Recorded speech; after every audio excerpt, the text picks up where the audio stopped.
Welcome to Watching the Elite, a Muscle Temple podcast, the internet's only podcast binging, recapping, and annotating YouTube's favorite pro wrestling show, Being the Elite. I'm your first co-host, Joaquin.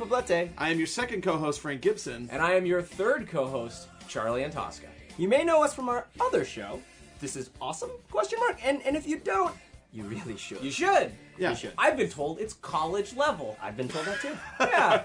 Maybe not a master's, but you know what? That second year of undergrad. Yeah. You're getting towards a BFA, but you don't know if you're going to qualify. Right. Yeah. But this is an all-new, Yes. independent series. It's on the same feed. Yep. Yeah, But- you don't need to listen to any of the other stuff. This is day one. Yeah. Ish. This is day one-ish. What exactly are we doing here, guys? So we are going through the entirety of Being the Elite's YouTube channel. Yes. At this point, 100-something episodes, like going back a number of years, and we are going to catch you up, Yes. riff on it, review it a little bit, annotate it, explain it. Tell you which episodes are essential viewing and which ones you could probably skip. Yeah. Spoiler alert, the first 10 episodes. Yeah, and which is what Ouch. we're starting with. But this is all because we are on the road to All In. Yeah. We are all in. Yeah, we got the tickets. Well, we got tickets, and that wasn't working out so good, so then we bought a suite. Nice. And yeah, so we're flying out from Los Angeles, California, for the show in Chicago, Illinois, and yeah, we wanted to catch up, and we thought maybe we could share that experience with all of you. Well, it's like Gandhi said. Write the Reddit post that you want to see in the world. He did say that. Right? He did say that. You know, Was it on Clone High? yeah. I think in the end we're trying to create a guide for people because the thing about the Bucks Yeah. and Kenny and the rest of the Bullet Club guys, they're bringing a lot of new wrestling fans into wrestling. Sure. A lot of casual fans. Maybe you were just walking by a Hot Topic and you were like, "That's a cool T-shirt. What's going on here?" We're not trying to be gatekeepers here. Trying to be the opposite. We're trying to gate openers. Yeah. This is like, I think there is like a conceit that like independent wrestling is the nichest of the niche. Yeah. And I definitely don't think that's true anymore. I think these guys are doing something that no one else is doing. And I think it's really opening up wrestling for a lot of people. A lot of my friends are like artists or just people who aren't interested in pro wrestling. Yeah. And these are the guys who grabbed them. Yeah, I mean, and I think it's much more accessible in the WWE. There's a lot less to watch. Yeah. You know, like All In's not going to be 7 hours, guys. Yeah. I promise you that. Yeah. I think they said they didn't, like, 4 would be too much for them. Right, exactly. I mean, if anything, this is sort of a burgeoning medium in the realm of pro wrestling, and we just thought it'd be an interesting project to sort of track it live. Yeah, see how it grew and changed Right. and evolved over time. Right. On our other wrestling show, we talk about classic matches, stuff like that. This is all present day stuff and media res, and we're excited to get into it because, you know what? Why are we doing this show? Essentially, it's because we're marks. Yeah. Yeah, Pretty much. Yeah, like we decided that we didn't just need 10 hours of first-run WWE programming every week. We needed a YouTube channel with our favorites on it, too. Absolutely. Since it's the first episode, how are we going to go about this, Chuck? Why don't you explain it to our listeners here? All right, well, we are going to be tackling Being the Elite in chunks of 10. So for this episode, for example, you probably already saw it in the title. We're going to watch the first 10 episodes of Being the Elite, including the videos that appear in between those episodes, the sort of like the supplemental material. Right. We're going to be breaking down each of those and then telling you which ones are worth watching. And then after that, we're going to go over a match that's relevant to this block of 10 episodes. And hopefully, in the end, the whole experience is quicker than watching all the episodes. Fingers crossed. We'll see. No promises. But at the same time, we still encourage you guys to watch the show. We're not the primary source. We're just trying to fill in the gaps and help you explore the world that the Bucks and Kenny are creating. Well, guys, I think this is the perfect time for us to sort of start the recap portion of this show. Why don't we just break it down? Break it down!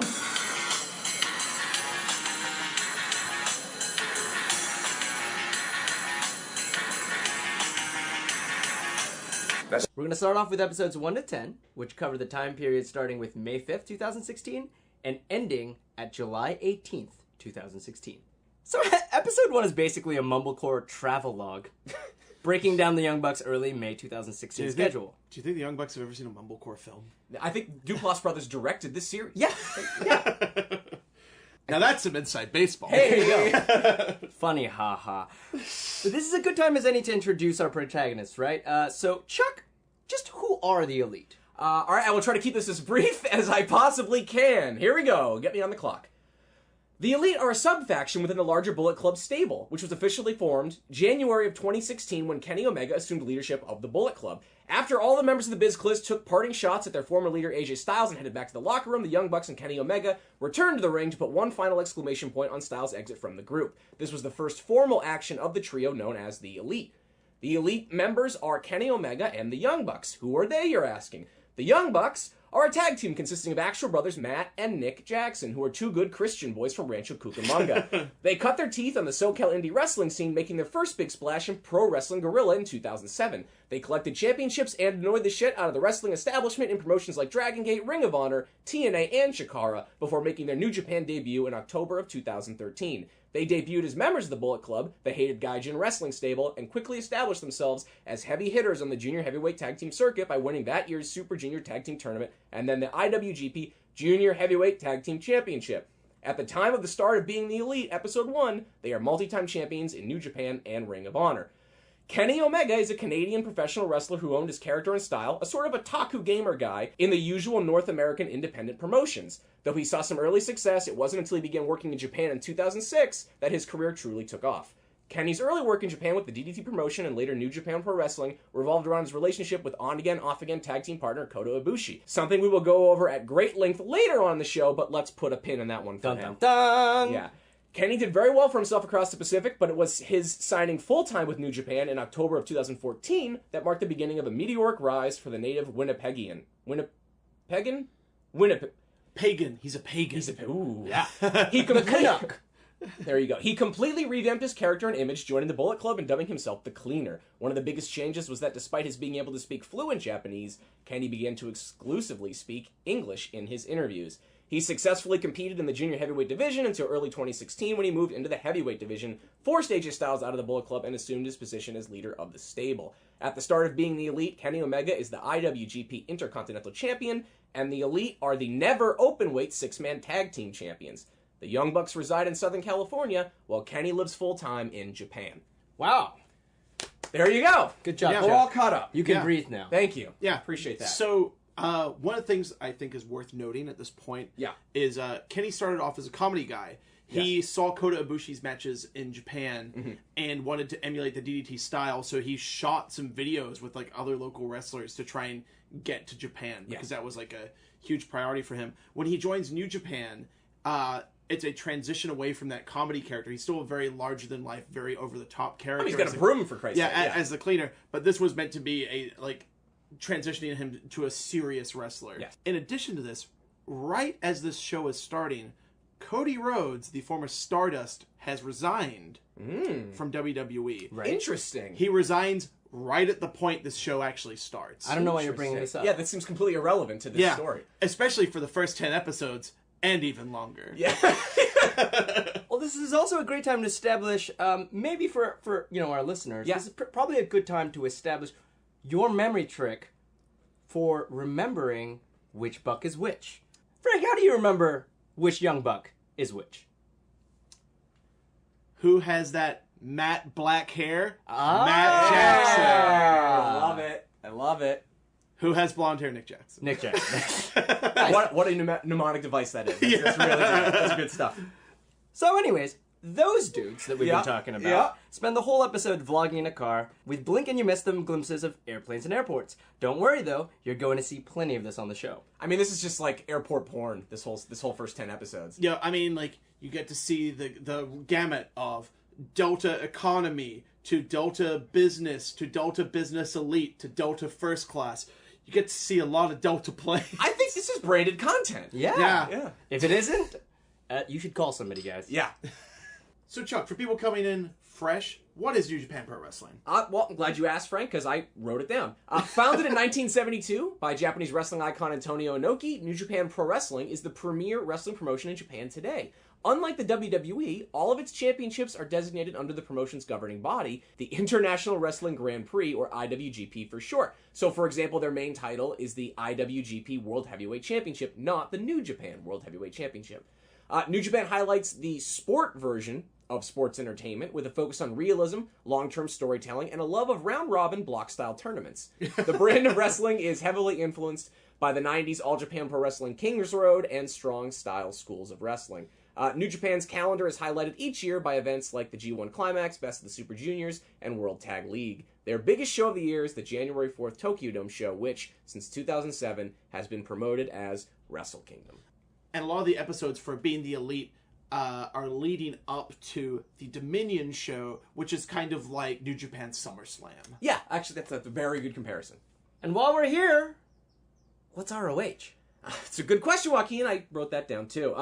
Founded in 2002, Ring of Honor is a major North American wrestling promotion owned by Sinclair Broadcasting. Boo! Originally started as a super indie, similar to Pro Wrestling Guerrilla, Ring of Honor has become the third, or second, depending on the state of TNA at the time, largest wrestling promotion in the United States. Ring of Honor styles itself similarly to a Japanese wrestling promotion, with a focus on the real sportness of professional wrestling and a more technical, grounded style. The promotion also originally put a premium on their, quote, code of honor, which frowned on some of the more sports entertainment-y aspects of wrestling, though all that remains of that, this day and age, is a tendency for wrestlers to shake hands at the start of a match.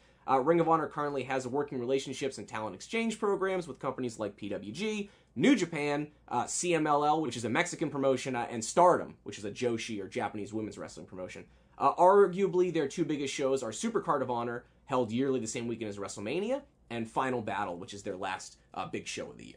Episode 2 does introduce two major characters, Papa and Mama Buck, who join the boys for this leg of the loop. The Bucks prove they are good Christian boys by giving up their first-class upgrades to their parents.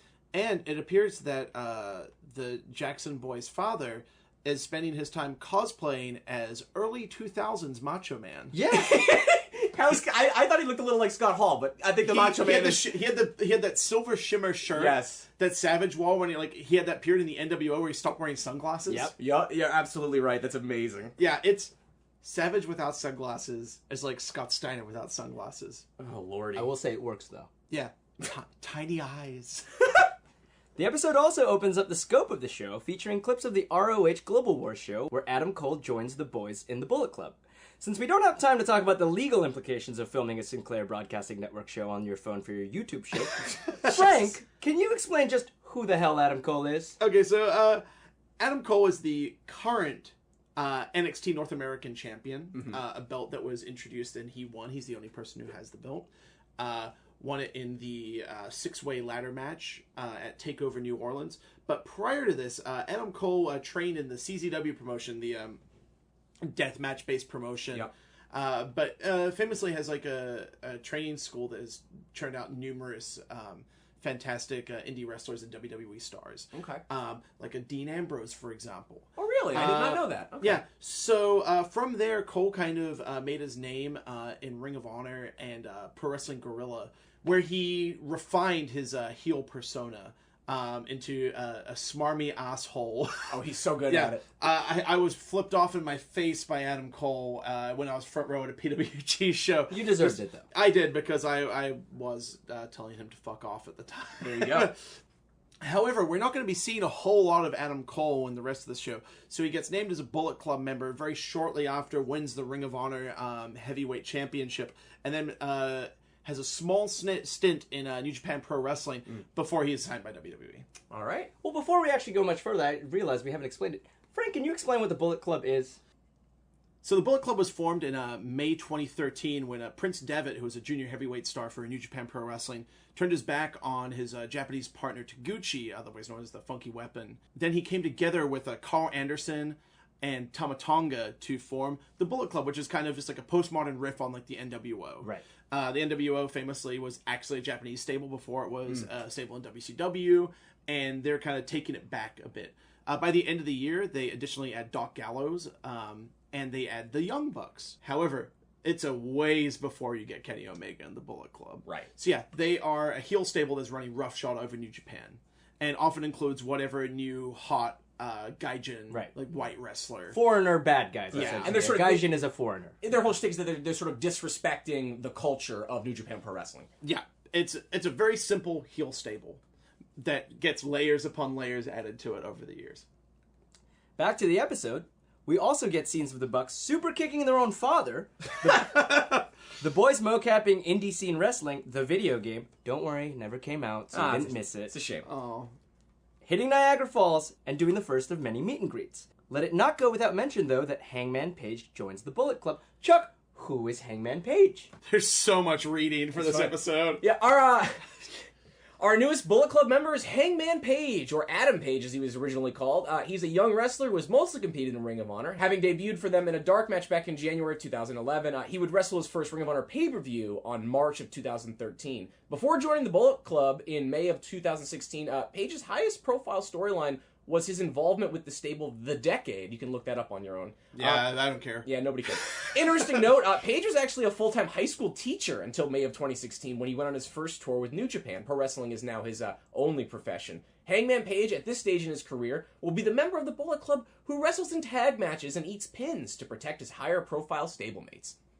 Yeah, like, Adam Page didn't really hit until, like, 2017. And I would argue his biggest, highest profile match to date in New Japan and biggest involvement in the Bullet Club is his match against Switchblade Jay White at Strong Style Evolve, the most recent Long Beach show that New Japan Pro Wrestling put on. They tried their best. That was it was a fantastic match in a really difficult spot on a difficult show. Absolutely. But yeah, Adam Page is a super talented wrestler, and I feel like this is his breakout year. I agree. Definitely a big moment for the Bullet Club, but a bad moment for the Bucks as both get hurt in New York City, a rarity for them.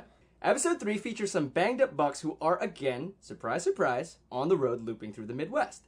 They're hurt, though, but not hurt enough to hit a few super kicks to some backstage hands and both of Dalton Castle's boys. So this is kind of where the show begins to take its turn away from just being a travelogue. This is our first sketch. Yeah, but they do walk it back almost immediately, though. Like, there's, like, that bit where they, like, are thanking the guys for taking time out of their day to do a sketch with them. They don't, like, lean fully into it yet. Yeah, like, so... And even, like, the bit where, like, they super kick their dad, which is clearly, like, a silly thing. Yeah. In the previous episode. We're starting to see, like, the, So, everyone knows what kayfabe is, but just in case you don't, kayfabe is just, like, the internal fiction of wrestling. Right. So they kind of play with that fourth wall a little bit, but honestly, no more than I've seen on, like, WWE programming. Right. I think they preserve the conceit of wrestling most of the time, even though this is, like, a behind-the-scenes kind of show. Yeah. But yeah, the sketch thing I think is really important because I think they're finally working out what the show is going to be. Yes. Where as opposed to just like a travel log where they talk about how tired they are and all their injuries, because they certainly have a lot of them and they're certainly incredibly tired. Yeah, I bet it would be very strange. So if you've seen an episode, like maybe you've seen like episode 95 or 100 just randomly on YouTube, if you go back and start from the beginning, you're going to be very confused as to like what exactly it is you're watching. You just got to kind of stick with it until they figure out what it is. It's like the first season of Game of Thrones, where you're just like, there's a bunch of white guys with beards. I'm confused. You gotta stick with it. Sure. Yeah, eventually zombies are gonna show up. Ooh, buddy. The episode ends with a Kenny Omega tribute video. Episode 4 finds the Bucks back in the ring, though we're getting a lot of the same content, decrying their lack of sleep and wearing their own merch. The episode ends with a promo for their match at New Japan's Dominion show, which actually ends up being a really good match and might be a candidate for the match of the episode we talk about later. Yeah, this is also more evidence that this might be branded content. We get extended, it's a 5-minute episode, 30 seconds, in an Outback Steakhouse. Now, Outback Steakhouse, as a guy with an Australian passport, that's something I can get into. Yeah, those bloomin' onions. We also get that great sequence, I know Joaquin is a favorite of yours, where they go over how they have to untangle their tassels. It's a nice little peek behind the curtain. I love that stuff. Yeah. This is what I want to see. Exactly. This is why we're here. Yeah. I want to know how hard it is to be an independent wrestler because you're the costumer. You have to do your own spray tan. Yeah. That's great. Business picks up in episode 5 as the guys head to Japan and finally reunite with Kenny Omega. We really get a sense of what the fandom is like in Japan as we see the guys sign patiently for the fans on the street who respectfully present multiple 8x10s for the guys to sign as they suck on Vietnamese iced coffee. For me, though, what happens next shows why this became the biggest wrestling show on YouTube. The Bucks take us behind the scenes as they sneak beneath the ring, actually filming themselves while they wait for their allotted moment during the big New Japan Dominion show. Frank, what exactly is this trope, by the way? You all right, buddy? Yeah, I got. All right. So, oftentimes in professional wrestling, you need to do what's called a run-in. Sure. There's a match happening, and then someone literally runs in from the back room, the locker room, to interfere in the match or to save someone from a beatdown. But you take this one step further, and you have the lights out moment, which is the lights go out and someone appears in the ring. And usually that isn't someone running down the ramp. That is someone coming out from under the ring. Right. So oftentimes people, during entrances, during times where they darken the room to show like a highlight reel, they will come down and they will hide under the ring. And this is my highlight of the first 10 episodes. This is your pick. Okay. Yeah, this is my pick.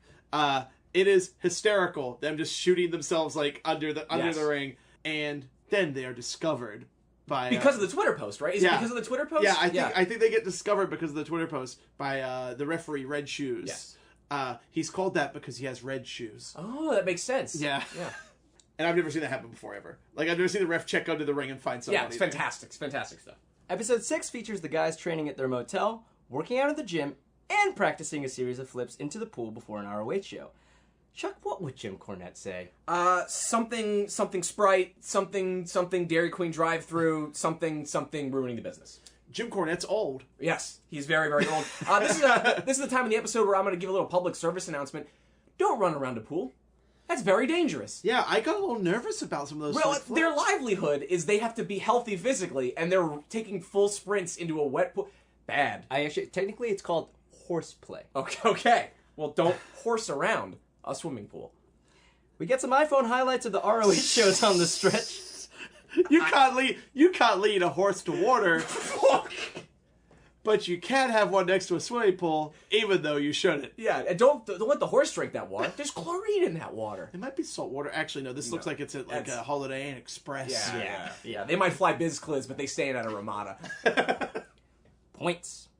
We get some iPhone highlights of the ROH shows on this stretch. Meanwhile, Kenny makes a big impression at CEO, the gaming convention. And this actually starts a subplot in the Being the Elite YouTube channel of Kenny's sort of interaction with the New Day, which was a pretty hot feud coming on this time in 2016. Yeah, especially since the New Day is from WWE. Yes. And Kenny is definitely not in WWE, and this is definitely something that is not authorized by the WWE either. This is, like, exciting because it's a cross-promotional feud in which there is no wrestling match. Yes. And it's really cool. Like, it's cool to see like-minded wrestlers, like, come together, even though maybe the business will never have them have a match against each other. Episode 7 finds the Jacksons back in Japan and selling their wares to a few of Tokyo's famous wrestling shops, which we can only wish to afford to shop in. Guys, what are your favorite all-time Young Bucks shirts? They've got a lot. Indie Taker. The Indie Taker shirt is a good shirt. I go straight to the full Elite camo put out by Powerbomb. Friend of the show, Justin Ishmael. We're actually using his too sweet foam finger to hold up our microphone right now. Hey, you're exposing your business. Exposing the business there. But yeah, that's my favorite. I love the Elite camo.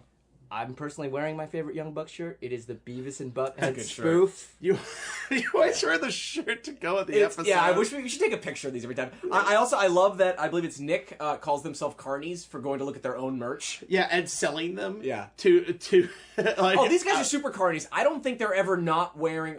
They're either wearing a Macho Man T-shirt or their own merch at all times. Right. Yeah. We've come into first-hand contact with that, which is part of Muscle Temple, the producers of this podcast, I would say. It's a wrestling art collective in Los Angeles, and we ran a Kickstarter for a wrestling comic in which we involved the Young Bucks, which for $500, the Young Bucks would super kick a fan. Oh. And they did that at a PWG show. So we've technically, full disclosure, worked with the Young Bucks for around 7 minutes. All right. Right on. Yeah, full disclosure. Yeah, full disclosure. Gotta be transparent. Yeah. Because, we're an unbiased source here at watching the Elite. Absolutely. In the middle of the episode, the Bucks go to a sponsored dinner. Frank, what the hell is this? So, first we need to talk about what a sponsor is. A sponsor in Japanese professional wrestling is a super fan who pays for things for the wrestlers because they just want to hang out, get some autographs. Yeah. And so, sponsored dinner, they often just buy dinner for the wrestlers. It's like offline Patreon. Yeah, they just like hang out. Yeah. Right. I don't think this is a thing where money exchanges hands. No. But it is a thing where they will take care of the wrestlers and maybe they'll buy some merch or something. This would be against NCAA rules, but this isn't the NCAA. Those are like boosters. They're money marks, Got is what it. we would call them in the United States. I believe they're known as fans, Joaquin. There you go. It's Sorry called about that. fans. The boys end the episode by hitting a Japanese arcade, and to my disappointment, they don't play the game where you're a father who turns over set dinner tables angrily. Oh, I played that when I was over in Japan. It's a great game. Yeah, you can flip a coffin at a funeral because people are being annoying at the funeral. Kenny's really good at that boxing game. Yeah. He's got great hand speed. Yeah, and also this chain of arcades, round one, is actually all through the United States. They're building one in Burbank right now, for example. Ooh, good to know. Yeah, giant Japanese arcades. You should check them out. They're really cool. They often have karaoke rooms, bowling alleys. They serve beer. Sweet. Yeah. Keep an eye out in some of the supplemental videos for the Kirby plushie to pop up again from this episode. Episode 8 finds the Elite on the street, sporting the best Elite shirt of all time. Shout out to Powerbomb again. Yeah. Hashtag humbling. And in a pretty magical moment, a grown fan shows Kenny an image of the two of them together when he was a kid that's clearly many, many, many scrolls up his images tab. One New Day dig later, and the boys are traveling again, with Nick explaining to us that he's on his own for the next little while. I love the little Kenny promo at the end here. It's really, like, emblematic. This is what I love about this whole series in general. They do a good job, like, obviously it's thrown together by Nick on his iPhone, but, like, he does a good job of, like, sort of capturing, like, what the Bullet Club and the Elite are in this moment. Like, Kenny gives this, like, super pastiche promo where he's just, like, borrowing catchphrases from everybody. Like, he ends with the Brother Nero line. Yeah. It's very of 2016, and it just shows you how Bullet Club and the Elite are, like, postmodern professional wrestlers. Yeah, and I think a lot of people don't get that aspect out of it. It's just like, they're doing the thing I like. But that's not it. They're doing the thing that they like. Yeah. Like, this is what they were brought up on, and this is why they're wrestlers, and this is how they've incorporated it into their day-to-day. And especially for Kenny, incorporating it into his crazy heel persona as well, where he just goes completely over the top with it. The start of episode 9 features the new animated bitmap intro, and I am here for it. I'm so happy that they got rid of the old intro. It's professional. Yeah. They spent at least 5 minutes on it. Yeah, and we also get like this little snapshot of On the Mat, which is there was a New Zealand wrestling promotion. Bad Luck Fale, a member of the Bullet Club, ran a charity show in New Zealand for the first time featuring New Japan wrestlers.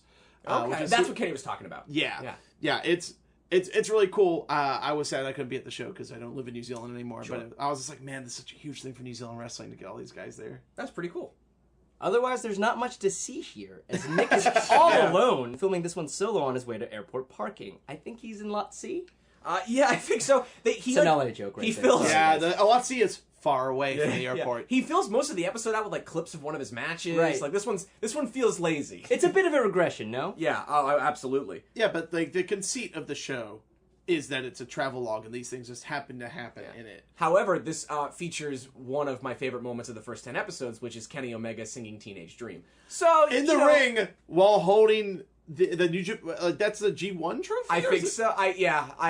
Kenny Omega, just keep doing you, man. Yeah. Matt is back for episode 10 with a brand new non-fake tan. And sideburns. He's got the good sideburns. Yeah, he really upgraded those. Yeah. We get a glimpse of another Buck Sheraton workout, and finally they throw it to Kenny doing his first solo outing on Being the Elite. Kenny gives us an update on the start of the G1. You mentioned it earlier, Frank. Can you please extrapolate? What is the G1?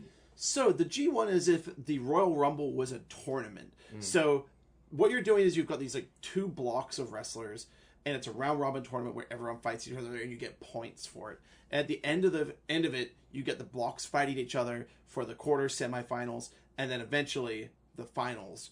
And what you get at the end of the G1, other than a big old trophy and some flowers, is you get a shot at the title at Wrestle Kingdom. Oh. And Wrestle Kingdom being the New Japan Pro Wrestling WrestleMania. And that's a big deal. Yeah. Back in America, the Bucks are fringing up some pro wrestling tees. We're waiting for our sponsorship, guys. Yeah. And taking pictures with some other famous tag teams, not to be mentioned here. Meanwhile, in Japan, Kenny extols the virtues of 7-Eleven and music versions of the band Boston. Frank, you've been to Nihongo. What's your favorite 7-Eleven go-to? Okay, so if you're at a 7-Eleven, so for Lawson's, famously it's the egg sandwich. Okay. For the 7-Eleven, I'm an onigiri guy, but in the winter months you have the Odin. Becky, my partner, is steam buns all the way. Yeah? Yeah, like the pork steam buns, chicken steam buns, and everything. Fantastic. Usually pick up a thing of the fake Nabisco Pringles chip star there. Oh. I recommend the seaweed flavor. And definitely a tall boy of whatever is the cheapest domestic Japanese beer. Usually Sapporo. Advanced level is knowing how to open those bags in a way that doesn't ruin the wrap. I like Slurpees. There you go. Yeah. I was really disappointed here that we didn't get to see Kenny. He mentions earlier that he is playing Pokemon Go. We never get to see him out on the street. capturing them Pokemon. I Right. was a little disappointed, but you know. I wonder if you'll get into Pokemon Let's Go now. Oh, I mean, I guess we've got 90 episodes to find out. We'll see. fingers crossed. Fittingly, this suite of episodes ends with Matt showing us behind the curtain, as Nick shows us exactly how they edit all of these together on their iPhones in their hotel rooms. Yeah, I mean, as if that wasn't self-evident. Yeah. And you know what? That's actually pretty impressive. No, it is. Like, he has the iMovie little, like when they travel to a new place, they have, like, the standard, like, Apple iMovie, I thing love come those up, and transition things. There's like- something charming about the sort of chintziness of the whole thing. Like, even the final little audio clip, to break it down, at the end of every single episode, there's the sort of a person, like, saying half a word. It just It's cuts a off. very easy thing to fix, and they don't, and it's, like, charming. It's part of the aesthetic. Exactly. So I think we're going to have to do this, like, at the end of every set of 10 episodes, because I'm legitimately confused. Chuck, hopefully one day this will be sponsored by our favorite burger chain, and hopefully the Bucks' favorite burger chain, but who's in, who's out of the Bullet Club? All right, guys. Wait, the BK Kids Club? The Bullet Club consists of Kenny Omega, the Young Bucks, the Gorillas of Destiny, Takahashi, Chase Owens, Bad Luck Fale, and 2 new members, Adam Cole and Hangman Page. But, as always, there's only 3 elite. Oh! That sound shows us it's time for our next segment, Superlative Party. Super kick. Super Kick Party! So it's time, as always, well, it's the first time, but Right, it's yeah. gonna be as always. Yeah, we have to do this always Yeah. now. For This is our burden. Yeah. Superlative Party, all right? Yes. We're going to have a few categories that we're going to go over. These might change. We might add some over time, much like the Jacksons were figuring it out. So our first one's going to be High Spot. What was your favorite moment from the first 10 episodes? Well, if this was tough, I gotta say, I think it was sort of getting the insight into tassel management for Yeah. me. It's something you just don't think about. You know, it's like you think about, like, that was something the Rockers were doing every day of their lives. You know what I mean? Yeah, And you just, Randy Savage. Exactly, Randy Savage, Ultimate Ultimate Warrior, Warrior, like, yeah. like these, Ultimate Warriors sitting there rambling on about destricity and picking apart his tassels. You know, it's just not something I'm thinking about. But here's the thing. WWE, I think there's a tassel guy. There's probably a tassel guy, you're right. Yeah. You're right. Like, this is indie wrestling. You gotta create and manage your own tassels. How about you, Frank? I'm sticking with my first call, them under the ring. Yeah. I think it's hilarious. Yeah. Again, I think the reason that people stuck around with this show was all these sort of inside insights Yeah. into wrestling. It's the stuff that really, like, we were talking about doing the show, and I was, like, going through the first few, and I was like, is there enough here? Yeah. Before the kayfabe stuff sort of kicks in. And I think there is. These are the moments that really, really sort of ignite your imagination about what the show could be. Yeah, that's 100%. And also, I love the way that it, like, is sort of connected with the actual, like, wrestling that they're doing. You know what I mean? It's Right. one of the first things that happens on the show where this directly leads from, like, a New Japan show. Like, Right. I can pull up this New Japan show and be like, oh, this Right. was on that date. Right. Perfect. My favorite moment has nothing to do with wrestling. It's Kenny Omega talking about Pokemon Go. Okay.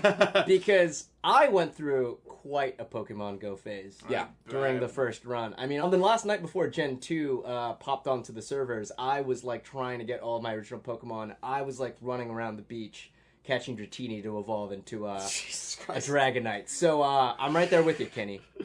Yeah. Well, let's go, Eevee.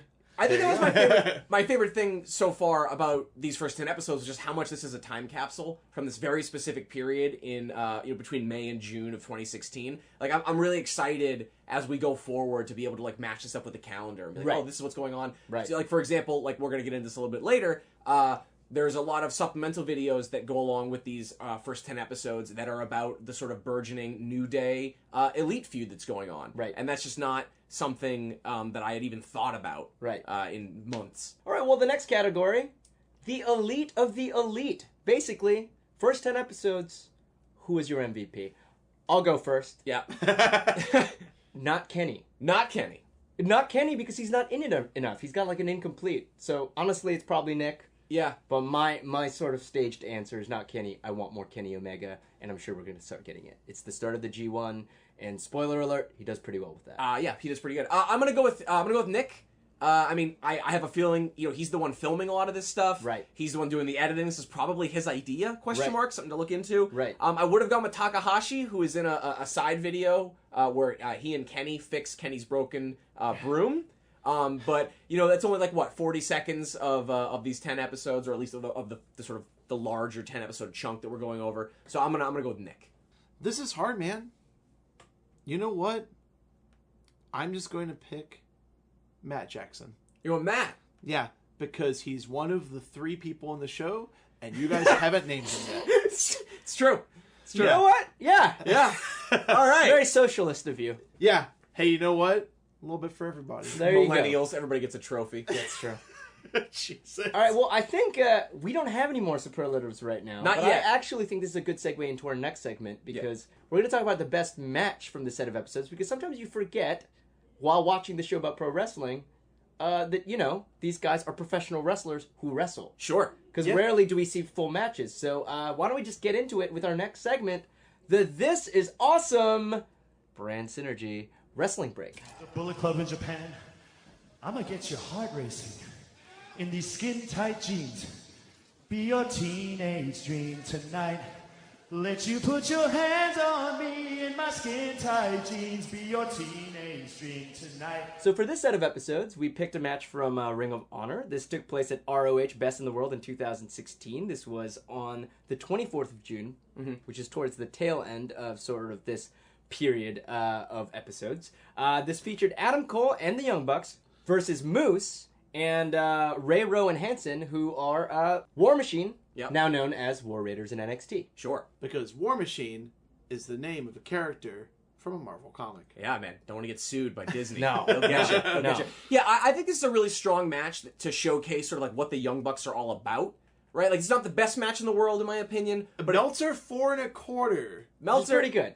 Well, it's like you were saying out there, Joaquin. Meltzer loves the Young Bucks. does. Yeah, He does. this match like almost feels like it's wrestled in slow motion. Yeah. A lot of big spots, but you know what? It's really fun. It's really, really fun. There's some great spots. It also, if you're new to sort of like what the Bucks do, or if you're new to Ring of Honor, this will tell you a few things. The Young Bucks have a lot of spots that they like to do that are a lot of fun. They're big characters, and you should never watch something that Ring of Honor produces because it's bad. Right. Yeah, like the commentary is rough. Like there's a wrestler I guess Adam Cole's feuding with on commentary. Yeah.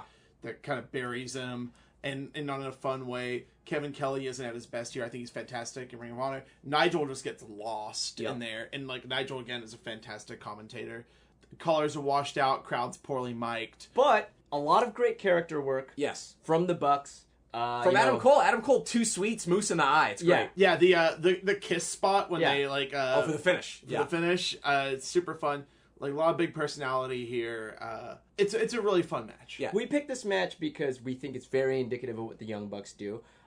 Unfortunately, Kenny's not involved with this, but you're going to see next episode why we're sort of saving Kenny. Yeah. And otherwise, you know, Moose with the War Machine getup looks like Kano, so that's cool. Sure. Yeah. Yeah. That's good. Kano adjacent. And yeah, like even though Moose doesn't play like a huge role in like being the elite, you know, he's a standout in the match. Like a lot of big athletic spots for like a huge 300-pound former football player. Yeah, it's impressive, and it's something that if you're only familiar with the WWE, it's going to feel a little different. So it's definitely worth checking out. Guys, is this a match that would work for our other project? Is this a This Is Awesome candidate? No. No. I would also agree. No. Yeah, but this is free on the internet. ROH posted it themselves as one of their throwback matches, so it's really easy for you to check out. It's available on YouTube. That's one of the reasons we picked it, so that you guys can check it out. Yes. Also, it's short, punchy. Yeah, 15 minutes, you're in, you're out. I would say, though, as an honorable mention, maybe you should check out The Elite versus Matt Sydal, Ricochet, also now in NXT, and Satoshi Kojima from the New Japan Kizuna Road 2016 show. We didn't pick this one. It's got the same Wrestling Observer newsletter rating, which is 4 1/4 stars. It's actually got a higher CageMatch.net rating from fans, but it's a little harder to find. And again, part of the reason we're doing this show is we want you guys to be able to get immersed in this world easily. Yes. Yeah, so maybe at some point picking up a New Japan World streaming account. 9.99 yen. Yeah, it's not even $10. It's a great deal. Yeah, that might be worth it if you want to keep up with a lot of the matches. Also, that Never match that you talk about factors into the storyline of this was their first argument with Kenny. I think that's a fantastic transition into our next segment, actually.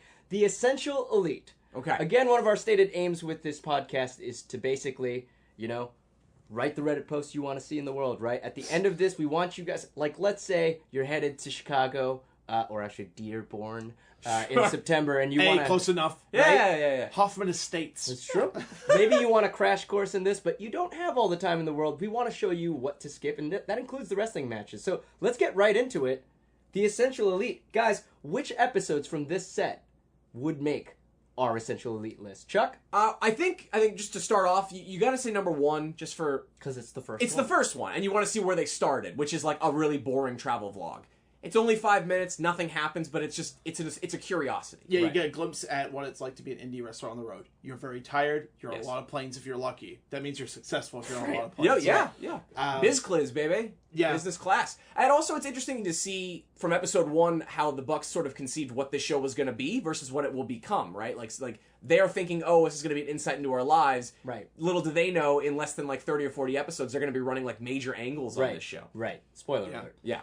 I would say for similar reasons, I think you have to include episode 2 because it introduces Papa and Mama Buck. Sure. And it sort of opens up the world. Adam Cole is in this one. You get more of the Bullet Club, and it sort of introduces you to that world. I think ultimately you can skip the next couple. Yes. Perhaps the next one you should pick up would be episode 5. Yeah, that's where Kenny gets more involved. That's what I was going to call out as my essential viewing. 5 through 10 is where it kind of picks up a bit. Yeah, I would say the other one, I think 7 is worth like an honorable mention, just because you get like to see some of the interesting things like the sponsored dinner. You get to see like sort of them having fun, going to the arcade. You get to see, Kenny win his Kirby doll. Yeah. But really, I think the only other one to highlight here is 10. 10's the first time where Kenny really like sort of picks up the ball himself, starts filming his own content, and it suggests that he's going to be much more involved in the series going forward. Yeah, I think that, you're right. It also signposts where we're going to go for the next few episodes from a plot perspective, and we are starting to have plot now. But I think a big thing that we need to talk about here is the Being the Elite channel doesn't just have Being the Elite videos. There are two kinds of videos. There's supplementary videos, which we'll get to in a second, and also what I like to call BBE. Oh, or BBTE. Okay. Before Being the Elite. There are about... The press conference and stuff like that? The press conference, etc. Basically, with these, we're going to gloss over these just because if we describe what the video is, then there's no point in you watching it. Right. And ultimately, if you're into these guys, they're Vine-like videos. Yes. We get to find out about their love of Pink, and specifically one of her songs. Yes. Raise Your Glass. But also, the other reason we don't really need to talk about it is ultimately a lot of these moments end up getting cut into the main episodes. I think the big thing that we want to talk about is some of the supplementary videos, which sort of disappear, again, spoiler alert, in about 20 episodes. Yeah, I honestly think these are more important than any of the episodes 1 through 10. It's a very good point. Yeah, this is where story and character starts to come in. Like, this is like the goofy stuff that, like, the show becomes known for later in its run. So the videos that we're going to be highlighting, check them out if you have the time. They're called Elite Intervention, New Day Sucks, ? Was It All a Dream, ?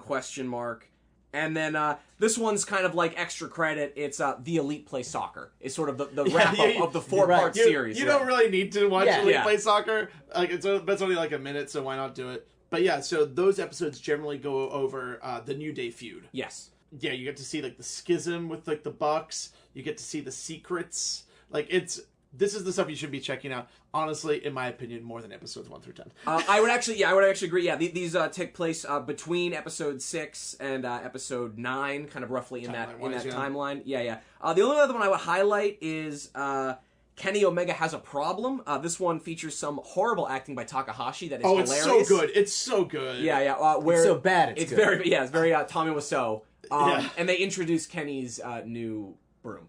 So those are worth checking out. Professional wrestling. Again, a lot of this is in gestated form, but this is the sort of stuff that they're going to meld into the actual episodes coming up. You're watching them work it out, and there's a lot of fun in that. Absolutely. There's actually one in particular. A familiar group makes a comeback. Don't watch it, but if you want to get, I guess I'll say, do watch it if you want to see 3 professional wrestlers who don't understand how to shoot something try to figure out how to shoot something. Whilst trying to avoid pointing out the fact that one of them then has to shoot it, so you have to sort of cover away so that you wouldn't miss that person who's shooting it. Right. Oh no, in the one that I'm actually talking about, they're literally filming themselves for some reason, inexplicably. Right. It's very bizarre. But hey, carnies, they don't know much about film production. Yeah. And you know what? Either do I. It's true, yeah. You can play a fun drinking game with these. Every time the Bucks jump the line, take a drink. There you go. Yeah. I don't know what that means. There you go. We went to film school, guys. Yeah. Sorry. So to sum up, the Essential Elite list, according to Watching the Elite, the internet's only podcast that's doing this, Yep. would be. So, To sum up, the essential elite, according to Watching the Elite, who are, by the way, as we mentioned, Yes. the internet's only podcast doing this. Yeah. I wonder why. Yeah. Would be episodes 1, 2, 5, and 10, along with the episodes... Elite Intervention, New Day Sucks ? Was it all a dream ? And if you really want to go extra credit, The Elite Play Soccer. And I just decided while we were recording this, we should make a YouTube playlist with this stuff on it. That's a very good idea, Frank. We should do that. And if you check in the description of this episode, you'll see a link to a playlist that we've made that features the Essential Elite episode list. Or, as I like to call it, eel. Ooh, I love it. I love it. That's the letters. It's great. So, guys, I mean, I feel like we're about closing up here. How do you feel about the show right now? You know, what do you see going forward? I'm excited to see sort of the show evolve and grow over time. I'm really curious to see how long it takes them to start no longer having like a separate video and for them to start folding those sort of supplemental videos into the actual Being the Elite episodes, and if there's like a specific reason for it, like that we'll discover as the videos play on. Yeah, I'm just looking into the show like growing. Yeah. Like, and I want to get like into story that can perhaps actually have an in-ring payoff. Yeah, I'm also curious to see if the show builds in a lot of its own lore. I mean, they already have. We didn't really get into it this time, but there's already this sort of like, there's a subplot that Nick Jackson's wife and kids have left him. That's kind of like a running gag. Right. And so it's like, I wonder if like there'll be running gags with some of the characters that we'll be able to pick up on as we watch the show from beginning to end. I'm really excited to see the guys find themselves. You kind of see that they're not quite on even footing yet in this set of episodes, but honestly, I've seen some of the later episodes, and they really do find their own. And it really is just interesting. I'm going to read you some stats here, and I think this is why, this is me sort of, again, explaining why I think this is all worthwhile, okay? Yeah. So, YouTube currently ranks among the top 3 most visited sites on the web, right? The number one site, yahoo.com. Is that true? Are you serious? No. Oh. I would have believed you. Actual number one site, 4chan. Slash Paul. Huh. Actually, I hear E-Bombs World. Oh, nice. man. Out of the top 100 most subscribed YouTube channels, 17 provide vlogs as their primary style of footage. And right now, what we're And seeing... all those are by the Paul brothers. That's right. Jesus. Least 5, right? Yeah. I mean, basically, at the start of this is a vlog that's going to become a wrestling show. Yeah. And I think that's going to be a really interesting transformation to see, because it's a democratization of media, right? You know, I think it was Lindsey Sterling that said... Oh, boy. Dubstep, violin, cool. The great thing about YouTube is there are no gatekeepers. No one is waiting to tell you if you're good enough. It's just you and your audience. So I'm excited for them to become more of themselves and to sort of pick it up with more people finding them as, you know, the Hot Topic deal happens, as they become bigger in the promotions they're in, all that stuff. I mean, I can't wait to continue this project. Yeah, I got my fingers crossed that the videos, no matter how popular they get, as we go forward, remain 30 to 40% airplanes and airports.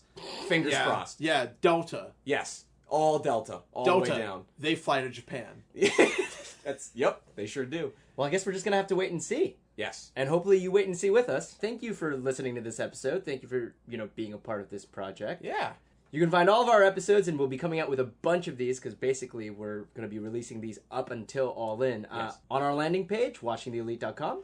Yeah, and you can, you know, send us questions, comments, send us, like, additional superlatives that you think we should cover to our email address, watchingtheelite@gmail.com. Isn't that easy? It's almost like when we thought of the name, we checked to see if those were available. I don't know what you're... Yeah. You can also hit us up on Twitter at TIAPod. That's our other podcast, This Is Awesome. And also, to give us 5 stars on iTunes or to subscribe to the feed and stuff, you'll be looking for This Is Awesome on iTunes. But I assume maybe you found it because you're listening to this right now. That's true. And until next time, watch Elite. Watch Elite. Break it down! Elite, elite, elite, elite.